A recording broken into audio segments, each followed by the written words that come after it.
নমস্কার, শুভ সকাল। আজ 8ই জুন সোমবার। পঞ্জিকা অনুসারে আজ জ্যৈষ্ঠ কৃষ্ণা অষ্টমী তিথি। আজ থাকছে বিষকুম্ভ যোগ ও প্রীতি যোগের প্রভাব। তুলা, বৃশ্চিক ও ধনু রাশির জাতকদের ভাগ্যে আজ কি আছে জেনে নিন। তুলা রাশি, আজ অর্থ সঞ্চয় করতে পারবেন। সন্তানের ভবিষ্যৎ নিয়ে উদ্বেগ বাড়বে। কর্মক্ষেত্রে রাজনীতির শিকার হতে পারেন। কোনো মহিলার দ্বারা ক্ষতির সম্ভাবনা রয়েছে। অহেতুক কোনো বিষয়ে মন্তব্য না করে সরাসরি সিদ্ধান্ত নিন। চাকরি প্রার্থীদের কর্মসূত্রে দূরে কোথাও যেতে হতে পারে। বৃশ্চিক রাশি, বৃশ্চিক রাশির ব্যবসায়ীরা আজ কর্মচারীদের নিয়ে সমস্যায় পড়তে পারেন। সন্তানের অস্থিরতা ও অমনোযোগিতা নিয়ে আপনি চিন্তিত হবেন। ব্যবসায় আয় ভালো হবে।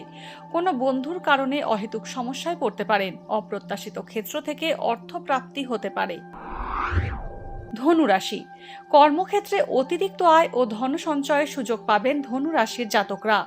গান বাজনার সঙ্গে যুক্ত ব্যক্তিদের জনপ্রিয়তা ও সুনাম বাড়বে।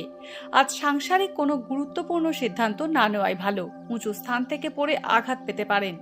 কাছের বন্ধুর কারণে সমস্যায় পড়তে পারেন। ভাগ্যে কি আছে, দিন কেমন কাটবে, জানার ইচ্ছে সবার মনেই। আপনার সঙ্গে কি ঘটবে জানাচ্ছি আমরা। সঙ্গে রয়েছে খারাপ সময়কে ভালো করার টোটকা। ঘরের কোথায় কি রাখবেন, বাস্তু কি বলছে, কি রহস্য হাতের রেখায়। এই সব উত্তরের পাশাপাশি নিজের সংস্কৃতি, পুরাণ ও ঐতিহ্যকে জানুন আরো কাছ থেকে। চোখ রাখুন এই সময় অনলাইনের অ্যাস্ট্রো পেজে।